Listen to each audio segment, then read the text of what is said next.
ತಾಲೂಕಿನಲ್ಲಿ ಸರ್ಕಾರದ ಬಹುಮುಖ್ಯ ಯೋಜನೆಯಾದ ಬೆಂಬಲ ಬೆಲೆ ಯೋಜನೆಯಡಿ ರೈತರಿಂದ ರಾಗಿ ಖರೀದಿ ಒಂದು ಕಾರ್ಯಕ್ರಮವನ್ನು ಪ್ರಾರಂಭಿಸ್ತಾ ಇದ್ದೀವಿ. ಈ ಕಾರ್ಯಕ್ರಮನ ಈ ದಿನ ಉದ್ಘಾಟನೆ ಮಾನ್ಯ ಶಾಸಕರು ಮಾಡೋದರೊಂದಿಗೆ ಖರೀದಿ ಪ್ರಾರಂಭ ಮಾಡ್ತಾ ಇದ್ದೀವಿ. ಹಿಂದೆ ಒಂದು ಗಾದೆ ಇತ್ತು, ರಾಗಿ ತಿನ್ನೋನು ನಿರೋಗಿ ಅಂತ. ಯಾರು ರಾಗಿ ತಿಂದಾನೆ ಅವನಿಗೆ ರೋಗ ಇರಲ್ಲ. ಈಗ ಅದು ಮರುಕಳಿಸಿದೆ. ಕೆಲವು ವರ್ಷಗಳ ನಂತರ ರಾಗಿ ಮುದ್ದೆ ಅಂದರೆ ಜನ ಒಂಥರ ಅಸಹ್ಯ ಪಡ್ತಾ ಇದ್ರು. ರಾಗಿ ತಿನ್ನೋರು ಅಂದರೆ ಅವ್ರೇನೋ ರಾಗಿ ತಿಂತಾನೆ ಬಿಡು, ಅವನು ಅನ್ನ ತಿನ್ನಕ್ಕೆ ಬರೋಕ್ಕಿಲ್ಲ ಅಂತ ಹೇಳ್ತಿದ್ರು. ಇದನ್ನು ಮನಗಂಡು ಅಕ್ಕಿ ಅನ್ನ ತಿಂತಾಯಿದ್ರು. ಅನ್ನ ತಿಂದು ತಿಂದು ಈಗ 90% ಜನಕ್ಕೆ ಶುಗರ್ ಬಂದು ಕೂತಿದೆ. ಈಗ ರಾಗಿ ಮಹತ್ವ ಏನು ಅನ್ನೋದು ಜನಗಳಿಗೆ ಇತ್ತೀಚೆಗೆ ಅರಿವಾಗಿದೆ. ಆಮೇಲೆ ರಾಗಿ ಬೆಳಿಬೇಕಾದ್ರೂ ರೈತ ಎಷ್ಟು ಶ್ರದ್ಧೆಯಿಂದ ಭಕ್ತಿಯಿಂದ ರಾಗಿ ಬೆಳೀತಾ ಇದೆ ಅಂದರೆ, ನಮಗೆ ನಮ್ಮ ತಾತನಿಂದ ಒಂದು ಬಳುವಳಿಗೆ ಬಂದಿದೆ ರಾಗಿ ಬೆಳೆಯೋಕ್ಕೆ. ನಾನು ಸುಧಾ ರೈತ. ನಾನು ಸುಧಾ ಈ ವರ್ಷ 24 ಕ್ವಿಂಟಾಲ್ ರಾಗಿ ಬೆಳೆದಿದ್ದೀನಿ. ಇಲ್ಲಿದ್ದು ನಮ್ಮೂರಲ್ಲಿ ರಾಗಿ ಬೆಳೀತಾ ಇದ್ದೀನಿ. ರಾಗಿ ಬೆಳೆಯೋಕ್ಕೆ ರಾಗಿನ ಭೂಮಿಗೆ ಹಾಕ್ಬೇಕಾದ್ರೆ ರೈತ ಮೊದಲು ಗಣಪತಿ ಪೂಜೆ ಮಾಡ್ತಾನೆ.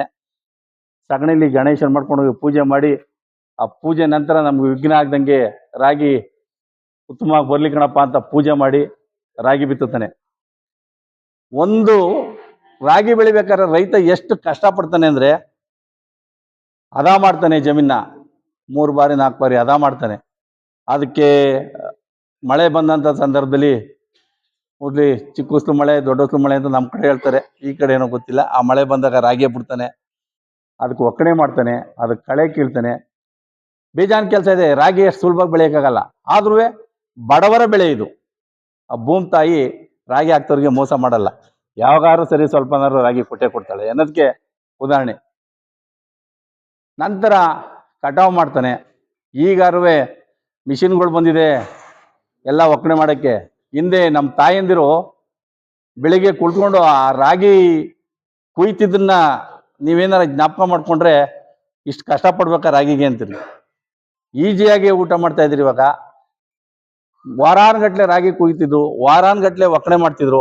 ಒಕ್ಕಣೆ ಮಾಡಿ ರಾಗಿನ ಮಾರಾಟ ಮಾಡ್ತಿರ್ಲಿಲ್ಲ, ಅವ್ರ ಮನೆಯವರೆಲ್ಲ ಊಟ ಮಾಡ್ತಿದ್ರು.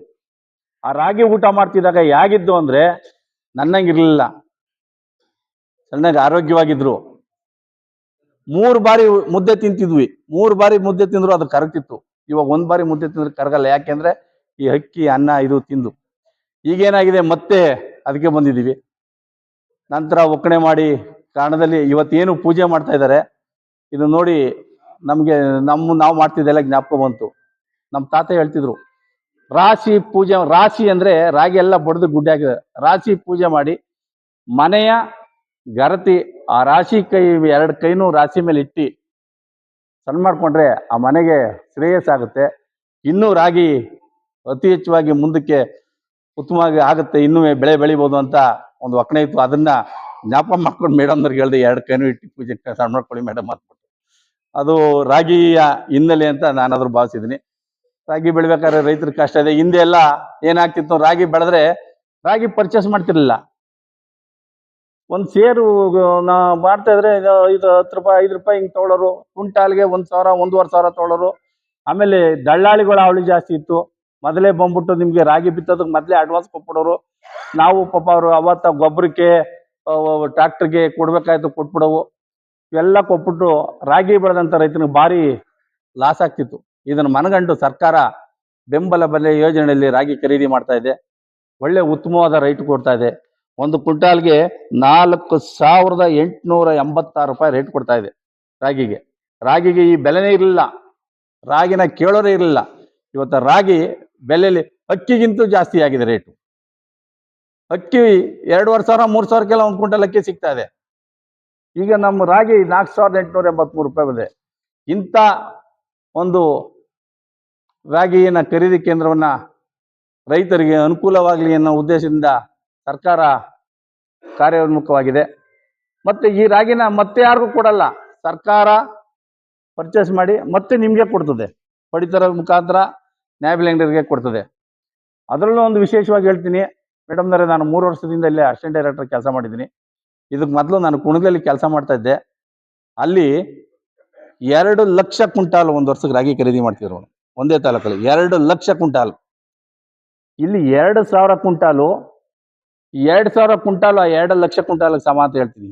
ಅಂತ ಉತ್ತಮವಾದ ರಾಗಿ ಕೊಡ್ತಾ ಇದ್ದಾರೆ ಇಲ್ಲಿ.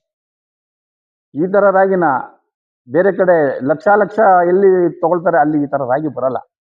ಆದ್ರೆ ಕಡಿಮೆ ಕೊಟ್ಟರು ಸುಧಾ ನಮ್ಮ ರೈತರು ಅದಕ್ಕೇನೋ ಒಂದು ಮಿಕ್ಸಿಂಗ್ ಮಾಡ್ದಂಗೆ, ಯಾವುದೇ ಒಂದು ಕಳಪೆ ಇಲ್ದಂಗೆ ತಂದು ಕೊಡ್ತಾ ಇದ್ದಾರೆ. ನಾನು 3 ವರ್ಷದಿಂದ ನೋಡ್ತಾ ಇದ್ದೀನಿ. ಅದೇ ತರ ಈಗೇನು ಇವತ್ತು ನೀವು ಇಲ್ಲಿ ನೋಡಿದಿರ ರಾಗಿ, ಕಡೆ ರೈತ ತರೋವರೆಗೂ ಇದೇ ತರ ರಾಗಿ ತರ್ತಾರೆ ಇಲ್ಲಿ. ಆ ಒಂದು ನಂಬಿಕೆ ನಮಗೆ ಚೆನ್ನಾಗಿದೆ ಮೇಡಮ್. ಇಂಥದ್ಗೆ ಯಾರು ದಯವಿಟ್ಟು ಮಿಕ್ಸ್ ಮಾಡಕ್ ಹೋಗ್ಬೇಡಿ. ಮಧ್ಯವರ್ತಿಗಳ ಹಾವಳಿ ಇಲ್ಲಿಲ್ಲ ಅಂತ ನಾನು ಭಾವಿಸಿದ್ದೀನಿ ಮೇಡಮ್.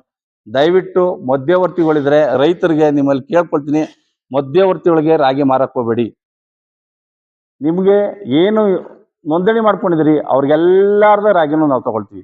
ಮಧ್ಯವರ್ತಿ ಕೊಟ್ಟು 3,000 2,000ಕ್ಕೆ ರಾಗಿ ಕೊಟ್ಟು ಸುಮ್ಮನೆ ನೀವು ಲಾಸ್ ಮಾಡ್ಕೊಳ್ಬೇಡಿ.